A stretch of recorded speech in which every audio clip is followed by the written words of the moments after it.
축원합니다. 2024년 2월 25일 사순절 두 번째 주일 주일날 예배를 다 같이 드시겠습니다. 묵도하시겠습니다.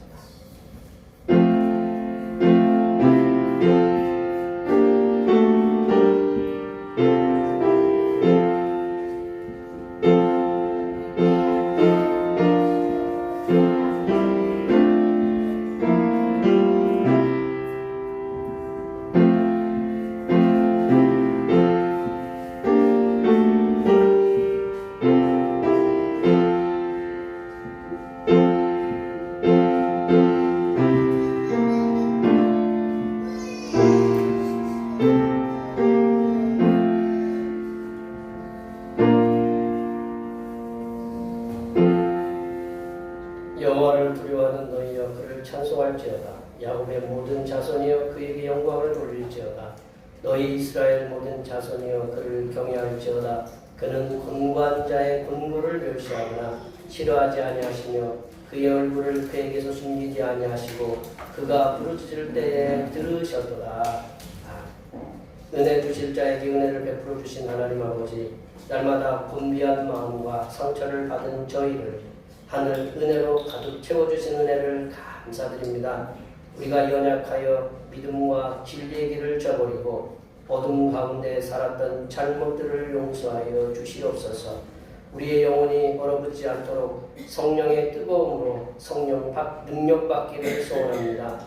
이 시간 예배를 통하여 하나님께는 영광이 되는 시간이 되게 하시고 우리에게는 한없는 기쁨의 시간이 되게 하여 주시옵소서. 거룩하신 예수님의 이름으로 기원하옵나이다. 아멘. 이 시간 다같이 일어나셔서 지난 한 주간 동안 우리들이 알게 모르게 지었던 우리의 모든 죄를 한 주에 맞추어서 침묵으로 고백하는 고백의 기도를 드리겠습니다. 기도하시겠습니다.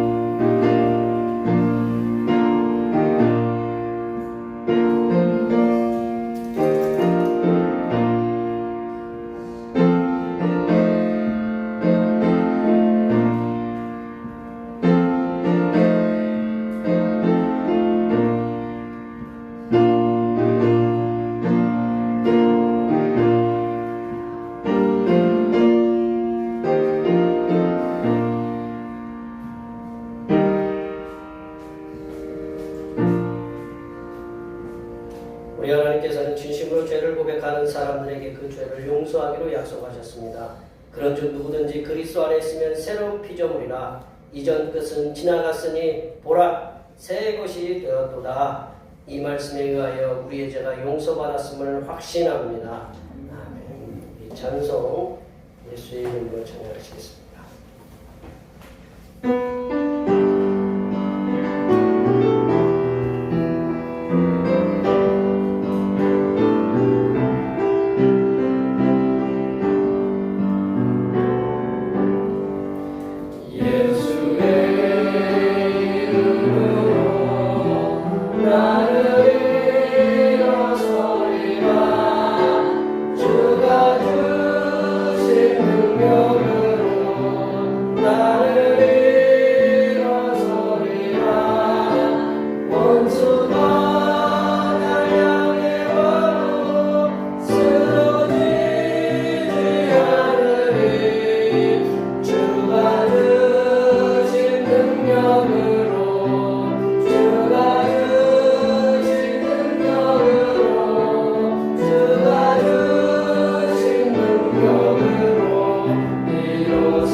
교동문 125번 사순절 두 번째입니다. 성식 여러분, 교동문 125번 사순절 두 번째입니다. 하나님이여 사슴이 시냇물을 찾기에 갈급함같이 내 영혼이 주를 찾기에 갈급하나이다. 내 영혼이 하나님과 살아계신 하나님을 갈망하나니 내가 어느 때 나와서 하나님의 얼굴을 배우라. 사람들이 종일 내게 하는 말이 내 하나님이 어디 있느뇨 하오니 내 눈물이 주야로 내 음식이 되었도다. 내 영혼아 내가 어찌하여 낙심하며 어찌하여 내 속에서 불안해하는가. 너는 하나님의 소망을 두라. 그가 나타나 도우심으로 말미암아 내가 여전히 찬송하리로다. 낮에는 여호와께서 그의 인자심을 베푸시고 밤에는 그의 찬송이 내게 있어 생명의 하나님께 기도하리로다.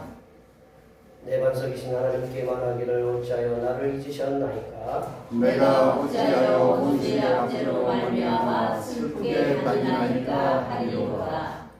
내 뼈를 찌르는 칼같이 내 대적이 나를 비방하여 늘 내게 말하기를 내 하나님이 어디 있느냐 하도다. 내 영혼아 내가 어찌하여 낙심하며 어찌하여 내 속에서 불안해하는가. 너는 하나님께 소망을 두라. 나는 그가 나타나 도우심으로 말미암아 내 하나님을 여전히 찬송하리로다. 아멘. 사도신경 우리 하나님 앞에 고백하시겠습니다. 나는 전능하신 아버지 하나님 천지의 창조주를 믿습니다. 나는 그의 유일하신 아들 우리 주 예수 그리스도를 믿습니다.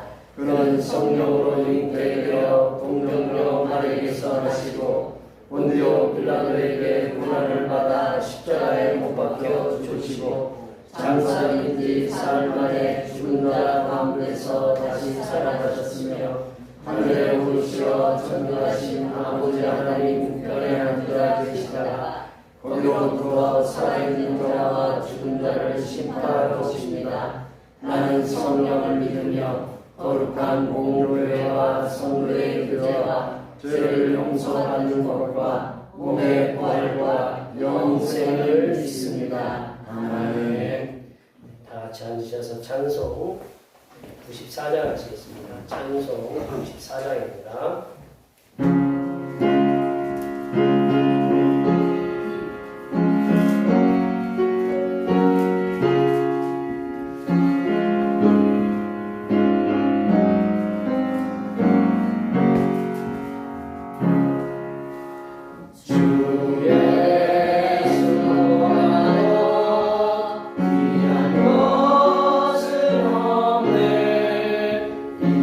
세상 우리와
기도드리겠습니다.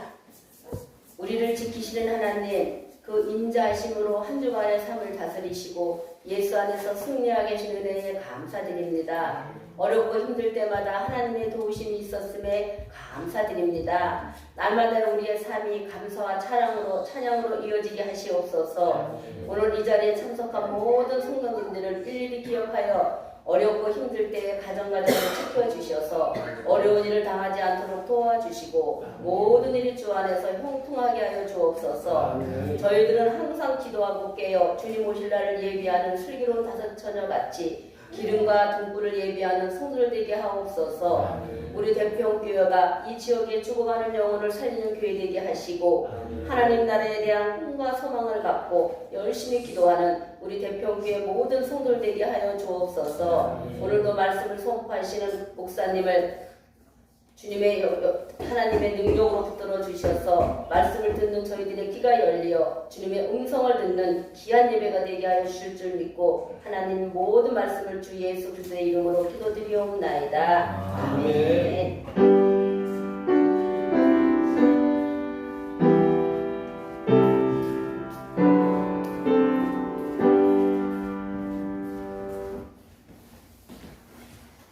주님 가르쳐준 기도하시겠습니다.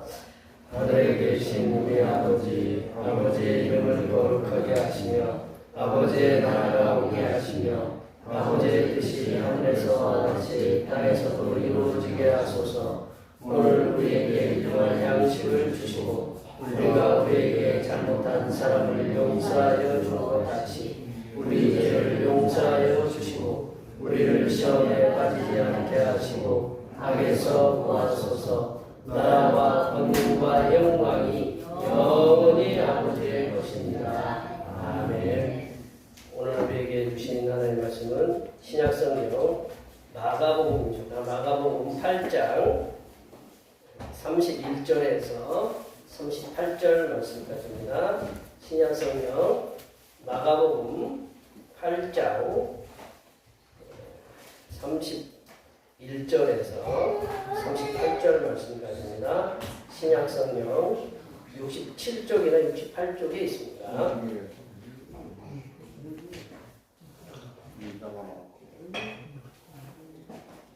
네, 사순절 두 번째 주일에 주신 하나님의 말씀은 신약성경 마가복음 8장 31절에서 38절 말씀까지입니다. 한 절씩 교독하시겠습니다. 인자가 많은 고난을 받고 장로들과 대제사장들과 서기관들에게 버림받아 죽임을 당하고 사흘 만에 살아나야 할 것을 비로소 그들에게 가르치시되 들어오면 이 말씀을 하시니 베드로가 예수를 붙들고 함께하네. 예수께서 돌이키사 제자들을 보시며 베드로를 꾸짖어 이르시되 사탄아 내 등에 물러가라. 내가 하나님의 일을 생각하지 아니하고 도리어 사람의 일을 생각하는도다 하시고 우리와 제자들을 불러 이르시되 누구든지 나를 따라오려거든 자기를 부인하고 자기 십자가를 지고 나를 따를 것이니라. 누구든지 자기 목숨을 구원하고자 하면 잃을 것이요 누구든지 나와 복음을 위하여 자기 목숨을 잃으면 구원하리라. 만일 무엇을 자기 목숨을 잃으면 무엇이 유익하리요. 사람이 무엇을 주고 자기 목숨과 바꾸겠느냐. 누구든지 이웃나라로 지난 것을 위해서 나와 내 말을 두려워하는 이자와 그의 영광으로 거룩한 천사들과 함께 올 때 그 사람을 두려워하리라. 아멘. 오늘은 사순절 두 번째입니다. 허물과 죄로 죽었던 우리 인생들을 십자가의 구속의 은혜로 구원해내신 예수님께 항상 감사하시기 바랍니다. 아까도 말씀드렸듯이 11일날 3월 11일날 대신방을 하도록 하겠습니다. 24일이 종료주일이고요. 3월 31일이 부활주일입니다. 제가 충주로 예전대 총회에 참석합니다. 중보기도 십자가에서의 주님의 고난을 경건하게 묵상하는 사순절 기간이 되게 해달라고 위해서 주님의 돌아가심을 묵상하는 경건하게 묵상하는 사순절 기간인데 우리의 주님의 고난을 우리를 위해서 돌아가신 그 은혜와 부활하신 사랑하심을 경건하게 묵상하시는 시간이 되시기 바랍니다. 주일날 예배 후에 우리 점심 공동 식사가 있습니다. 권사님들 여러분의 도움에서 이렇게 날마다 식사를 하는데 참 감사합니다. 준비하신 식사 오늘도 어쩐지 제가 쌀을 넣는데 더 많이 넣고 싶더라고요. 아니 진짜 밥을 보면 좀 많다라는 걸 느끼실 거예요. 네. 이렇게 듣게 하시는 이유가 다 있구만요. 네. 오늘도 이렇게 아버님이시죠? 어디 쪽 아버님이세요? 아니 우리 마을에. 마을에? 예, 네. 어르신. 마을이시네요. 예, 감사합니다. 이렇게 함께 예배 드리셔서 참 감사하시고 식사 같이 하시고 감사합니다. 예, 이렇게 이 봄이 다가오는데 이렇게 눈이 또 많이 오고 그래서 걱정을 했는데 눈이 다행히 녹아서 이렇게 감사하고요. 이제 이번에 이제 2월 달로서는 마지막, 겨울로서는 마지막인데 마지막 주간 하나님께서 지금까지 지켜주신 하나님께서 이제 3월 달도 이제 봄이 시작되잖아요. 3월 달도 우리 건강도 지금까지 지켜주셨던 하나님께서 3월 달부터 또 한 해도 지켜주시고 우리 직장도 그리고 사업도 우리 가정도 자녀들도 주 안에서 평안할 수 있도록 주께서 함께 축복해 달라고 앞에 뒤에 계신 분들 많이 축복해 주시기 바랍니다. 축복합니다.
축복합니다. 언제부터 많이 느려졌어요. 원래 이런 tempo 맞는데 많이 축복해 주시기 바랍니다. 우리가 아는 전화도 오시니까 우리가 아는 지인이나 상사나 선배와 아는 분들하고 이렇게 대화를 할 때 가끔 아니면 이제 자주 종종 듣게 되는 말 가운데 앞서가지 마라라는 말을 이렇게 들어요. 그런 말을 듣곤 해요. 그래서 앞서가다라는 말이 뭔가 이렇게 찾아봤더니 사전적 의미로는 이게 여러 가지 뜻이 있더라고요. 이런 뜻이 있는데 대표적으로 남보다 앞서서 가거나 이제 먼저 가다라는 말이 앞서가다라는 말인데 어떤 상황에서 자기보다 뛰어난 거, 어떤 일이나 어떤 상황에서 자기보다 뛰어난 거를 앞서가다라는 그거를 얘기하고 선진국, 선견지 그런 것이 앞서가는 사람 우리가 선견지 방문한다 그런 얘기들 들어보잖아요. 그런 게 그런 내가 이제 앞서가다라는 건데 우리가 이제 대화 중에 이제 앞서가지 마라라는 말을 이렇게 쓸 때에는 그 상대방의 의중과는 관계없이 주제넘게 표현이 죄송합니다. 이게 주제넘게 그 생각이나 계획들을 앞서가지 마라라고 이렇게 그런 말의 의미이기도 하다라는 거죠. 우리가 앞서가지 마라라는 표현을 쉽게 이제 이해하려면 영어로 표현하면 아주 리얼하게 오버하지 마라. 그런 얘기 들어보셨어요? 네, 오버하지 마라. 이게 그런 얘기예요. 오늘 본문 가운데 주제넘게 앞서가서 그리고 오버해서 예수님으로부터 심하게 꾸중을 듣는 제자의 이야기가 이렇게 나오는데요. 오늘 본문의 말씀은 예수님과 제자들이 이스라엘의 그 최북단에 속하는 가이사랴 빌립보에까지 가셔서 말씀을 이렇게 전하시고 그리고 치유하시고 그러한 그 일련의 과정들을 진행하시면서 제자들이 이제 거기가 멀거든요. 저희들 이스라엘 순례 가보니까 거의 끝이에요. 근데 거기에 가이사랴 빌립보에 가셨다가 이제 거의 며칠을 왔다 갔다 하시면서 이제 그 중에 그 노중에 이제 걸어가시면서 얘기하시는 거예요. 제자들에게 물으시는데 사람들이 예수님 당신에 대해서 어떻게 생각하시는가라는 것을 이렇게 질문하기 시작해요. 이렇게 예수님의 질문에 예레미야다, 선지자다, 엘리야다, 그런 이렇게 대답을 하는데 이제 제자의 대표격인 이 베드로는 예수님을 주는 그리스도시. 오늘 본문에는 앞서 이제 본문 31절 이후 전에 보면 나오는데 주는 그리스도시요만 나오는데 마태복음에 보면 이렇게 표현해요. 주는 그리스도시요 살아계신 하나님의 아들이십니다라고 그런 은혜로운 고백을 하거든요. 이렇게 은혜롭게 흘러가는 도중에 예수님께서 이제 그 본격적인 사역의 그 사역을 설명하시는데 예수님 당신께서 이제 지금 이후에 종교 지도자들의 종교 지도자들의 모함으로 인해서 십자가에 돌아가실 것, 그리고 죽으신 지 사흘 만에 다시 부활하실 것에 대한 말씀을 제자들에게 하셔요. 31절에서. 이 말을 들은 제자 베드로가 32절에 의하면 이 말을 들은 제자 베드로가 항변하였다라고 이렇게 얘기해요. 항변하였다. 근데 항변하였다라는 말은 영어로 보면 리복. 뭐냐면 꾸짖다. 예수님을 꾸짖었어요. 예수님께 항변했다는 말은 예수님을 꾸짖었다. 베드로가 예수님의 고난당하심과 죽으심에 항변했고 꾸짖었을 때 예수님께서는 베드로의 그런 악한 행동에 대해서 뭐라고 얘기하냐면 사탄아 내 뒤로 물러가라 라고 이렇게 말씀하셨어요. 대놓고 생각해보세요. 같이 각자 한솥밥 먹고 열심히 2년 넘게 제자로서 이렇게 활동하고 있는데 예수님 돌아가시면 안 됩니다. 그렇게 하시면 우리 어떻게 해요? 바로 그런 얘기했겠죠. 그렇죠? 꾸짖는데 갑자기 그 예수님이 내 명상에 대놓고 야 사탄아 내 뒤로 물러가라 그렇게 하면 이 베드로가 어떤 입장이었겠어요? 예수님께서는 메시아 길을 가고자 하셨어요. 이제 오늘 제목이 메시아의 길, 사탄의 길인데 예수님께서는 메시아 길을 가고자 하셨지만 베드로는 그런 고난의 메시아의 길을 가시고자 하시는 예수님을 인간적인 생각을 가지고 방해하는 사탄의 길을 가고자 했다. 예수님께서는 오늘 본문의 말씀을 통해서 메시아의 길을 가신다는 분명한 계획, 그리고 그 계획에 대한 실천의 의지를 분명하게 보여주고 계시거든요. 오늘 본문 말씀을 통해서 하나님의 제자된 성도들이 예수님께서 걸어가신 그런 메시아의 길을 가고자 하려면, 예수님께서 걸어가셨던 그런 메시아의 길을 따라가고자 하려면 어떻게 해야 하는지 우리 예수님의 말씀을 통해서 함께 나눠보도록 하겠습니다. 예수님의 메시아의 길을 따라가려면 제자된 우리가 예수님의 메시아의 길을 따라가려면 첫 번째로 제자들은 예수님의 뒤에서 예수님을 따라가는 삶이 필요하다. 제자들은 예수님의 뒤에서 예수님을 따라 살아가는 그런 삶이 필요하다. 우리 33절 말씀 다 같이 한번 읽어보겠습니다. 33절 말씀입니다. 예수께서 돌이키사 제자들을 보시며 베드로를 꾸짖어 이르시되 사탄아 내 뒤로 물러가라. 내가 하나님의 일을 생각하지 아니하고 오히려 사람의 일을 생각하는도다 하시고, 예수님께서 고난을 통해서 메시아의 길을 가고자 하시는 분명한 하나님의 뜻을 이렇게 말씀하셨어요. 그렇게 말씀하셨을 때 베드로를 항변하면서 예수님을 꾸짖으시면서 인간적인 입장에서 고난의 길을 가지 마실 것을 부탁하고 있다. 그러나 이미 예수님께서는 이 땅에 오신 목적이 그거거든요. 하나님의 뜻을 실천하기 위해서 이 땅에 오셨거든요. 그때가 되었어요. 그래서 고난의 메시아의 길을 가시고자 하셨다는. 예수님께서 베드로가 메시아의 길을 가고자 하는 그 당신의 뜻에 반하여 예수님 당신을 이렇게 꾸짖으셨을 때 베드로에게 사탄아 내 뒤로 물러가라 라고 엄히 이렇게 꾸짖으셨다라는 거죠. 예수님께서 베드로에게 사탄아 내 뒤로 물러가라 라고 하신 말씀은 베드로가 사탄이라는 말씀이 아니라 베드로에게서 하나님 일이 아닌 사람의 일을, 세속적인 일을 생각나게 하는 사탄의 얼굴이 보였기 때문에 그렇다. 사탄이 이 베드로를 갖다가 예수님의 길을, 메시아의 길을 방해하는 사탄의 얼굴이 베드로에게서 보였기 때문에 사탄아 물러가라 라고 명령하셨다는 거죠. 베드로의 항변 속에서는, 예수님을 꾸짖는 그런 베드로의 항변 속에서는 하나님의 길을 막고 사람들의 관심과 열망을 사람들의 관심과 열망에 맞추게 하는 사탄의 전략이 들어있기 때문이었습니다. 그래서 예수님은 베드로를 향해서, 그리고 제자들을 향해서 내 뒤로 서라 라고 이렇게 말씀하셨어요. 내 뒤로 서라. 우리 이제 내려오시면 예수님께서 베드로에게 명령하신 내 뒤로 물러가라 라고 이렇게 번역단이 그리스 헬라어를 갖다가 이제 글자 그대로 이렇게 번역하면 내 뒤로 가라라는 그런 말씀입니다. 예수님께서는 베드로가 예수님 앞서 가지 말고 예수님의 뒤를 따르라고 말씀하신다. 예수님께서 제자들을 부르실 때 거기 사람을 나무 넘어가 되게 아니라 그래서 follow me라고 이렇게 얘기하잖아요. 나를 따르라라고 이렇게 말씀하는 그 말씀, 그것도 헬라어로, 그리스어로는 내 뒤로 오라. 누가 앞서가겠다는 거예요?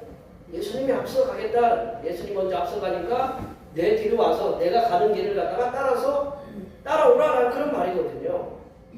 내 뒤로 물러가라.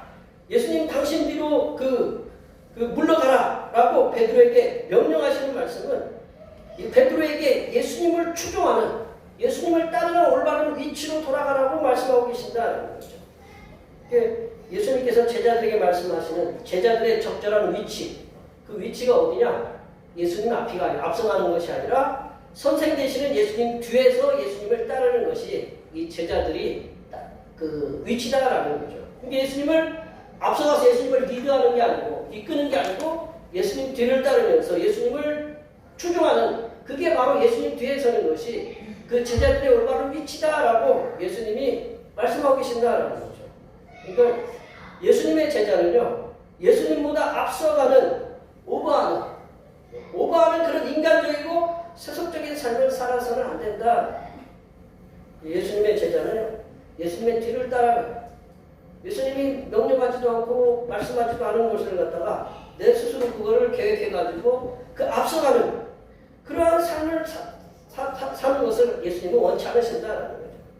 예수님의 제자는 예수님의 뒤를 따라가면서 예수님께서 말씀하신 그 말씀을 따라 살아가야 하고, 예수님께서 걸어가시고 사셨던 그런 삶의 행동들, 예수님의 말씀, 우리 복음서에 보면 예수님 말씀도 있죠. 그리고 예수님의 행동, 예수님이 어떻게 행동하였는지, 쉽게 얘기하면 예수님이 별명들이 많잖아요. 죄인들의 친구다. 그런 별명들이 있으면 그때 당시 세리하고 창기하고 그러한 죄인들하고 친구다. 그러면 우리의 삶도 어떤 권력 있고 그런 사람들의 편에 서는 게 아니고 그런 연약한 자들의 편에 서서 그렇게 따라가야 된다라고 그런 말씀을 우리에게 주시고 계신다는 거죠. 예수님께서 걸어가시고 사셨던 그런 삶의 행동들, 예수님의 말씀, 예수님의 행동에 대한 추종자들이 되어야 하는 것이 제자들의 모습이다. 예수님의 제자된 성도들이 예수님의 말씀 그리고 예수님의 행동보다 앞서서 인간적인 생각, 인간적인 판단으로 행동하는 그런 삶은 하나님의 뜻이 아닌 사탄의 길을 가게 되는 확실한 길이다. 예수님의 제자된 성도들은 예수님께서 걸어가셨던 그런 메시아의 길을 갈 수 있도록 예수님의 뒤에서, 예수님의 앞서 가는 게 아니고 예수님의 뒤에서 예수님의 말씀 그리고 예수님의 행동을 따라 살아가는 하나님의 자녀들이 되시기를 바랍니다. 두 번째로 제자된 성도들이 예수님의 메시아의 길을 따라 살려면 자신을 부인하고 자신의 십자가를 지는 삶을 사는 것이다. 자신을 부인하고 자신의 십자가를 지는 삶을 사는 것이다. 우리 34절 말씀을 다 같이 읽어보겠습니다. 34절 말씀입니다. 무리와 제자들을 불러 이르시되 누구든지 나를 따라오려거든 자기를 부인하고 자기 십자가를 지고 나를 따를 것이니라. 아멘. 우리는 그동안 예수님의 제자로서의 삶을 살기 위해서는 자신을 부인한다는 게 우리 와이프를 갖다가 뭐 이렇게 떼내는다는 게 아니라 부인한다는 그런 게 아니고 자기 자신을 부인한다는 거, 자신의 그 십자가를 지는 삶을 살아야 된다는 거. 우리 귀에 따갑도록 이렇게 들었어요. 우리 자신을 부인하고 우리 자신의 십자가를 지고 따라가도록 그런 말씀을 따갑도록 이렇게 들었어요. 예수님께서는 베드로와 제자들에게 분명하고 단호하게 이렇게 말씀하셨습니다. 예수님 당신의 제자로서의 삶을 살기 위해서는 예수님 당신의 메시아의 길을 함께 동참하고자 한다면 자신을 부인하는 삶, 그리고 자기 십자가를 지고 예수님 당신을 따르는 삶이 반드시 필요하다라고 이렇게 말씀하고 계십니다. 자기를 부인하다라는 말은 저기 기록되어 있죠. 자기를 부인하다는 말은 자기 자신과 자기 소원을 포기하는 것을 의미한다. 자기 자신과 자기 소원, 나를 포기하고 내가 갖고 있는 소원, 소망, 어떤 계획들, 내가 꿈을 꾸고 있는 그 꿈, 비전들을 갖다가 포기하는 거다라는 거죠. 그리고 자기 십자가라는 말을 우리가 잘 생각해야 돼요. 십자가는 누가 지는 거예요? 십자가는 누가 지는 거예요? 죄인들이 지는 거예요. 그러니까 그가 무도한 형벌을 반역이라든가 반란을 했던, 국가의 반란이나 반역을 했던, 그래서 예수님이 국가 반란죄로 결국 그렇게 가이사에게 세금을 갖다가 내지 않는다는 그런 국가 반란죄로 그 사형에 처해져서, 그래서 십자가를 지는 사람들은 이제 더 이상 이 어떤 그 법원에 쉽게 얘기하면 상고나 뭐 이렇게 대법원의 판결이 딱 그걸로 너는 십자가처럼 이렇게 내린 거랑 똑같다라는 거죠. 자기 십자가는 이 치욕적인 사형 선고를 받은 자가 더 이상 항소할 가능성이 없는 거예요. 그래서 그 사형의 선고가 최종적으로 확정되었을 때 짊어지는 것이 자기 십자가다. 십자가를 진다는 건 뭐냐면 이 사람은 사형 수다라는 걸 확정시키는 것이 자기 십자가를 지는 거다. 예수님의 제자로서 예수님께서 걸어가신 메시아의 길에 동참하고자 한다면 예수님은 제자들은 자기 자신도 포기하고 부인한다는 거죠. 그리고 자기 소원도 포기하는 그런 자기 자신을 부인하는 삶을 살아야 돼요. 그리고 제자는 자기 십자가를 지는 삶을 살아야 된다는 거예요. 십자가형을 받은 사람이 처형 장소까지 자기가 제일 무거운 십자가를 스스로 지고 가야 돼요. 자기가 이제 처형된 그 십자가를 스스로 지고 걸어가야 되는데, 근데 이 폭력적이고 고통스러운 처형에 도구했던 십자가, 우리가 그동안 사순절 되면 십자가에 대한 종료주일 되면 십자가, 우리 예전에 십자가 예수님 그 패션 오브 크라이스트라는 그런 영화도 있었잖아요. 아주 예수님의 고난을 리얼하게 아주 그냥 생생하게 표현했다. 그럼 그 십자가는 폭력적이고 고통스러운 처형의 도구였다는 거죠. 그 십자가를 지고 조롱하는 수많은 무리 사이를 지나서 예수님이 십자가에 처형하는 과정 중에는 수많은 사람들이 있어요. 그게 조롱했어요. 조롱하고 예수님도 많은 조롱을 받으면서 우리 이때쯤 되면 고난주간 되면 그런 거 보여주잖아요. 영화서도 보여주고 교회에서도 그런 걸 보여주는데, 조롱하는 수많은 사이를 지나서 처형 장소까지 십자가를 지고 가는데, 우리가 보통 이제 십자가를 갖다가 이렇게 십자가를 지고 간다고 이렇게 생각하는데, 보통 이 옛날 처형은 가로대만 이렇게 지고 가는 것을 이렇게 고고학적으로 가로대만 지고 올라가는 거예요. 이게 십자가라는 건 이제 가로대, 세로대는 거기에 이미 이제 준비되어 있고, 네. 예수님께서 제자들에게 말씀하신 자기 십자가를 지라는 말씀은 뭐냐? 십자가 처형 온도를 받은 사형수처럼 우리가 십자가 그 처형을 받은 그 사형수처럼 우리는 뭐냐 사형수가 그 사형수는 아무런 권리가 없어요. 언제 못 박으면 죽는 거예요.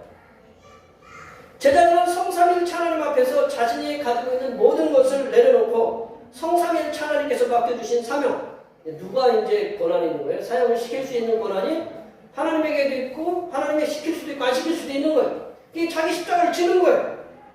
세상 사람들의 온갖 비난과 조롱에도 불구하고 끝까지 감당하는 것을 뭐라고 하냐면 자기 십자가를 지는 거다. 이게 자기 십자가라는 것은 나는 어떤 사람이다. 처형 이미 사형수다라는 거예요. 그렇지만 그거를 사형수처럼 십자가를 지고 하나님께서 맡겨주신 우리들에게 사명들이 있잖아요. 그 사명들을 지고 조롱도 받고 뭐 비난도 받고 뭐 핍박도 받고 그런 거를 불구하고 끝까지 감당하면서 주님이 나를 부르시는 그날까지 주님께 내가 먼저 우리가 이제 주님이 나를 부르시기도 하고 주님이 오실 수도 있지만 주님이 오시는 것보다 우리가 가는 게 좀 빠르겠죠. 아무리 봐도 뭐 오신다는 얘기가 지금 2000년부터 계셨는데 우리 선배들도 맨날 하늘만 쳐다보면서 주님 언제 오시냐고 그거에는 지금까지 안 오셨잖아요. 우리가 끝까지 주님 앞에 가는 날까지 이 세상에서 주님이 부르셔서 와라 뭐 일기로 와라 하면 그때까지 지고 가야 될 게 자기 십자가다라는 거죠. 성도된 하나님의 제자들은 예수님의 제자로서 자신과 자신의 그 소원을 포기하는 자기 부인의 삶에 익숙해져야 된다. 나는 김일균, 뭐 김광우 그런 게 아니고 내 속에는 누가 있어야 되냐? 예수 그리스도. 내가 누구의 전면에 누가 나타나야 돼? 예수님이 나타나야 된다라는 거죠. 예수님의 제자된 성도들은 또한 성삼일체 하나님께서 제자 각 사람에게 맡겨주신 십자가, 내게 주신 십자가잖아요. 하나님께서 너 이거 지고 가라. 이 지구, 뭐 장로, 목사, 그리고 뭐 사모, 뭐 권사, 뭐 집사 그런 걸 지고 가라라고 이렇게 하거든요.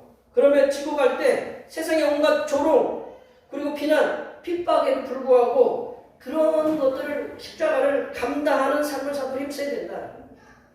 제자들은요 오로지 자신을 얻고 이제는 성삼일체 하나님의 뜻에만 순종한 사도 바울이 그랬잖아요. 이제는 내가 사는 것이 아니요 내 안에 예수 그리스도께서 사신 거예요. 나를 위해서 당신을 희생하신 갈라디아서 2장 20절에 보면 나를 위해서 당신을 갖다가 십자가에 못 박으신 그 예수를 위해서 내가 이제 산다라고 갈라디아서 2장 20절에도 고백하고 있잖아요. 그러한 사도 바울의 삶처럼 우리가 성삼일체 하나님의 뜻에만 순종하는 삶을 살아가도록 힘쓰시기 바랍니다. 세 번째로 제자들이 메시아의 길을 가려면 예수님께 걸어가셨던 메시아의 길을 가려면 예수님과 복음을 위해서 목숨을 걸어야 한다라는 거예요.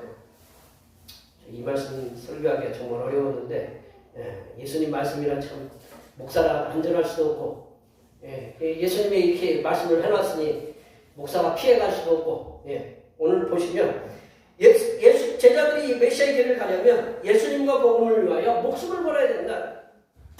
35절 말씀 큰 소리를 읽으셔도 되고 작은 소리를 읽으셔도 되지만 그냥 35절 말씀 다 같이 읽어보겠습니다.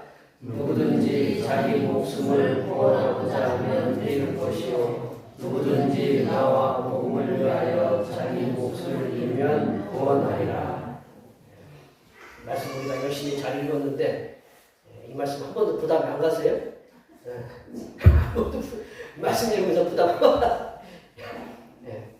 예수님께서는 제자들에게 자신을 위한 육신의 정욕, 안목의 정욕, 이생의 자랑을 위해서 사는 삶을 삶의 결국에는 결국 패망에 이를 것이다. 패망에 이를 것이고 예수님 당신께서 주신 복음을 위하여 자신의 삶을 바치는 제자들은 구원을 받을 것이다 라고 우리들에게 말씀하고 계십니다.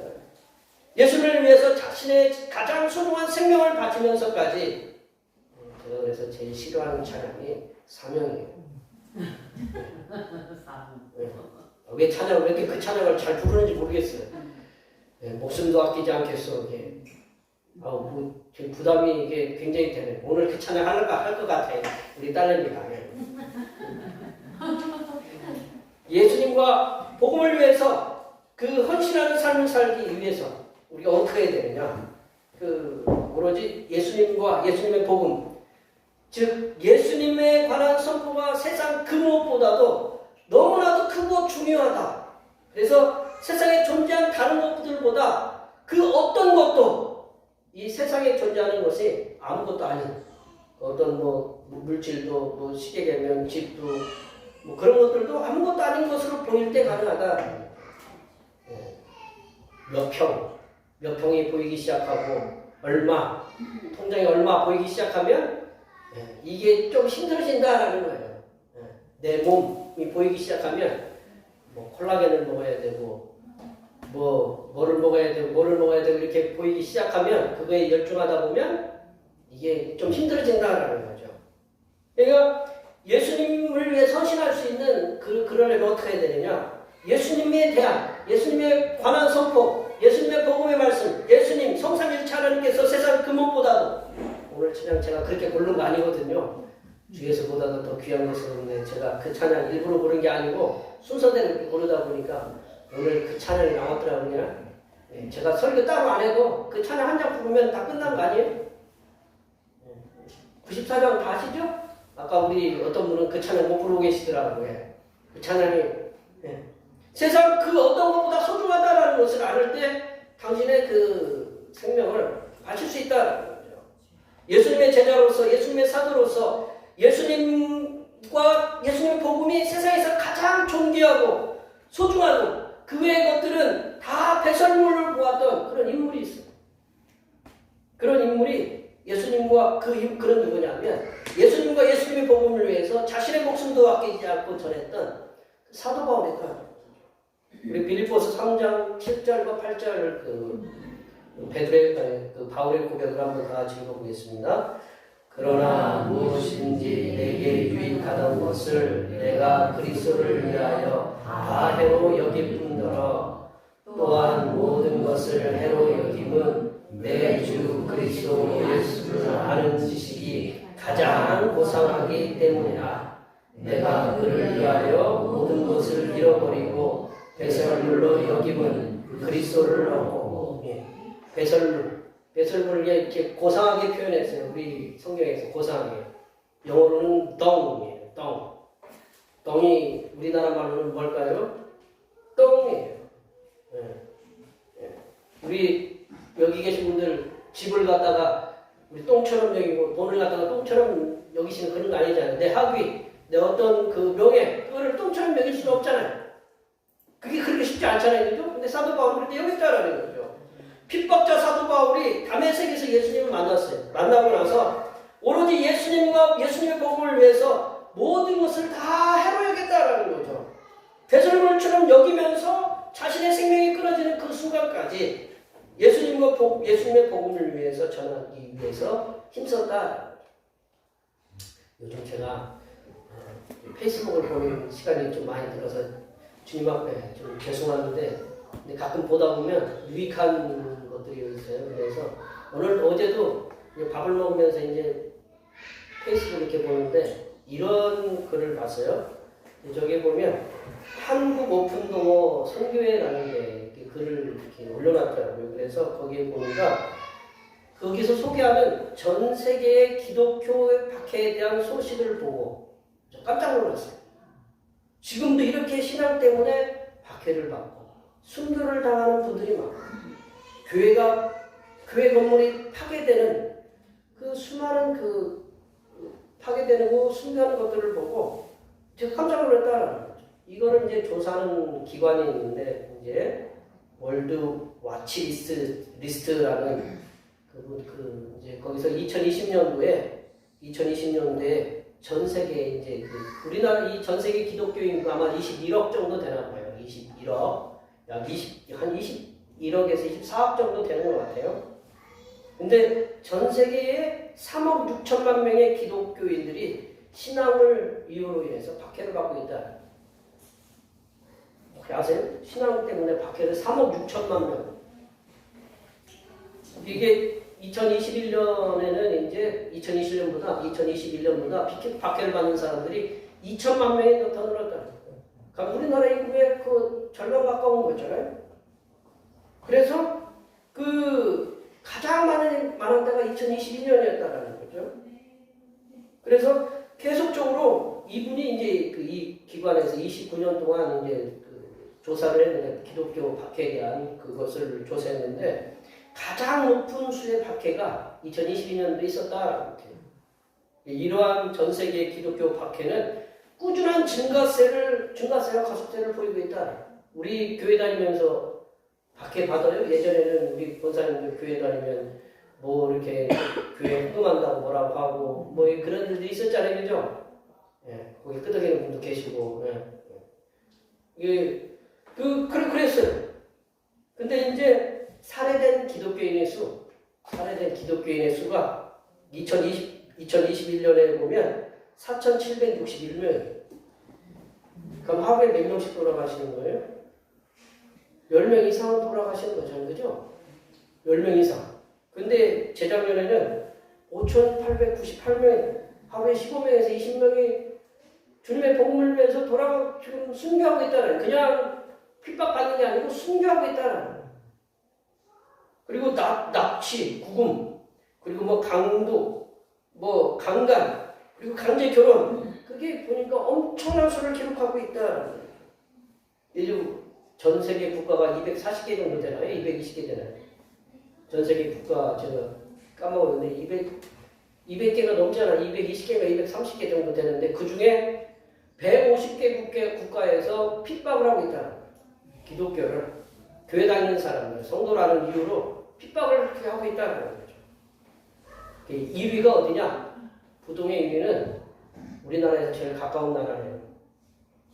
네, 북한. 부동의 1위. 한 번만 빼놓고 계속 1등을 했대요.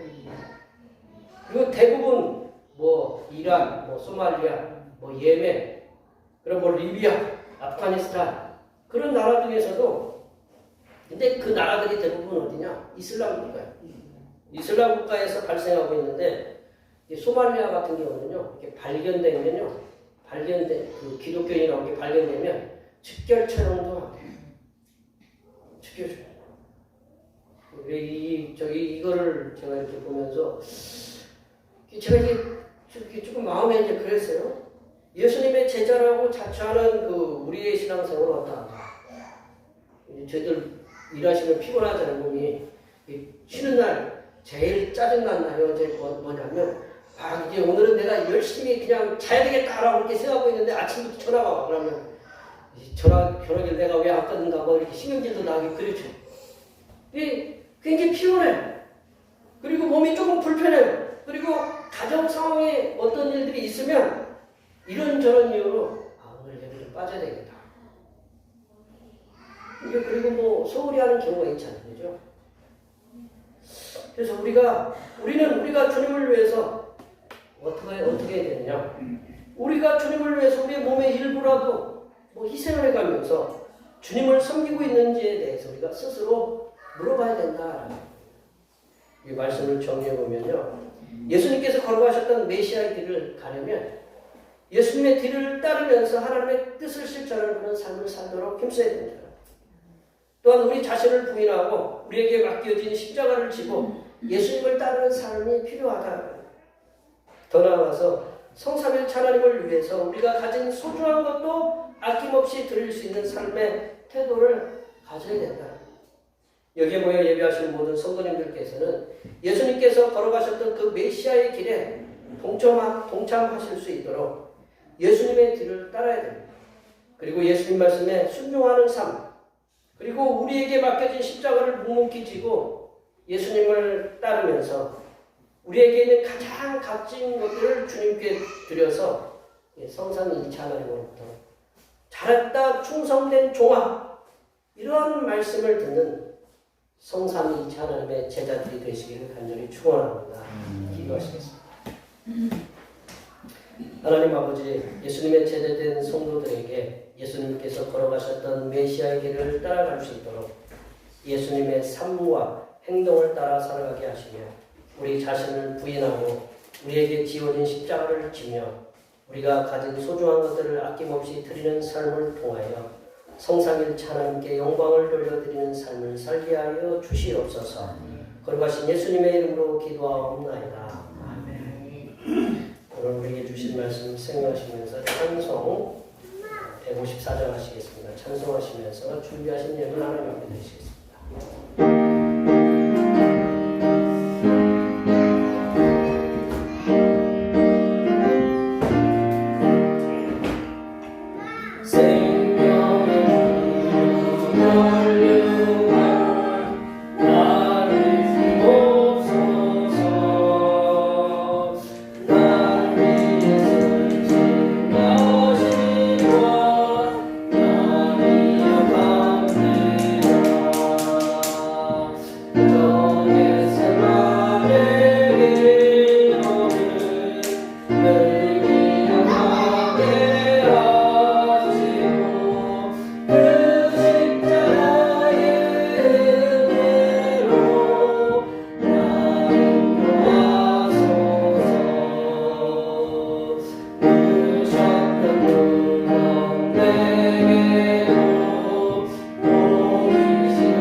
은혜의 담비를 세세토록 부어주시기를 소원하신 하나님 아버지, 죄인의 구속을 위해 십자가 제물이 되신 예수 그리스도를 통하시어 영생의 보증을 얻게 해주심을 감사드립니다.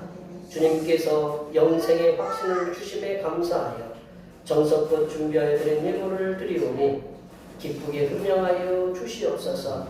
하나님 아버지, 점점 삭막해져가는 이 세상 속에서도 믿음을 잃지 않게 하시고 믿음으로 주어진 일터에서 일을 할 수 있도록 힘을 주시며 건강 주심에 감사합니다. 주님의 은혜로 열심히 일을 하여 얻은 소득의 열의 하나를 드립니다. 기쁨으로 정성을 다하여 드린 손길들 위해 함께 하시사 직장에서는 더욱 인정받게 하시고 사업터는 날로 번창하게 하시고 주님 모시는 그날까지 강건함으로 일할 수 있도록 인도하여 주시옵소서. 하나님 아버지께서 물질과 평안을 주실 줄 믿고 믿음으로 감사의 예물을 드렸습니다. 자구의 대리진급을 감사하며 주님 앞에 감사헌금을 드렸습니다.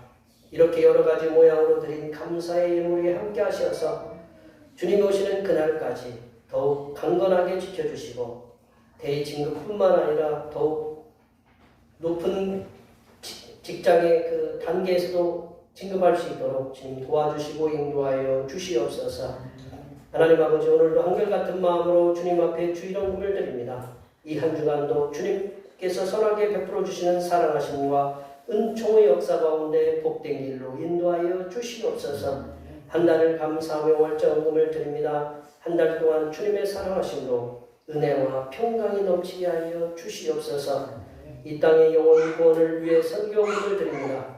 대평교회의 영혼을 구원으로 인도하는 역사가 이 지역을 넘어 세계로 확장되는 은혜가 있게 하시고 바친 손길들의 삶이 더 풍성하게 선교하는 은혜가 임하도록 물질의 복을 부어 주시옵소서.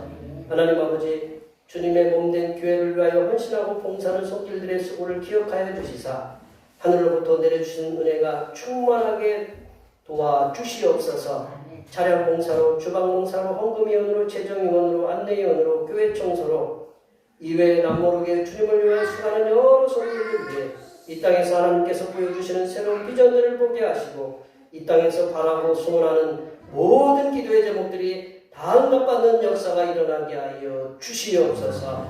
거룩하신 예수님의 이름으로 기도하옵나이다.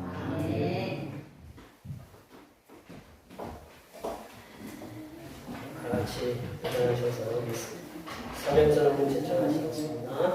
대평교회 사명선언문. 대평교회 사명은 하나님께서 우리와 함께 하시는 절대 믿음과 우리 가족을 사랑으로 구원하여 주심과 교회를 부흥시켜 주심을 비전 삼아 지역과 나라와 세계에 소금과 빛의 사명을 감당하는 것입니다. 믿음으로 하나님을 기쁘시게. 아멘. 치유하는 교회 보제창하시겠습니다. 하나님의 구속의 은혜로 지역과 세상을 치유하는 교회 되자. 아멘. 우리 결단의 찬송 하나님의 부르심을 찬양하시겠습니다.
이제는 죄인들의 구원을 위해 십자가를 향하여 달려가시는 우리 주님 예수 그리스도의 은혜와 아들을 십자가의 희생양으로 이 땅에 보내어주신 하나님 아버지의 무한하신 사랑하심과 예수 그리스도께서 구세주임을 깨닫게 하시는 보혜사 승려 하나님의 교통하심과 교제하심과 위로 충만하게 하시니 죄인들의 구원을 위해 십자가로 향하여 달려가시는 예수님을 전파하며 살아가기로 다짐하는 여기 모인 모든 주님의 백성들 위해와 그들의 가정과 건강과 직장과 사업과 학업 위에와 올해의 모든 계획들과 모든 농사 위에와 흩어져 있는 모든 자녀 손들 위에와 이 자리에 함께하지 못한 모든 대평교회 권속들 머리머리 위에와 이 나라에 사분 우열되어 있는 정치계의 백성들을 위한 정치의 길로 힘쓰도록 하나님의 하나 되게 하여 주심과 끝이 보이지 않는 전쟁으로 고통을 당하는 우크라이나와 러시아 백성들 그리고 이스라엘과 하마스 백성들 위해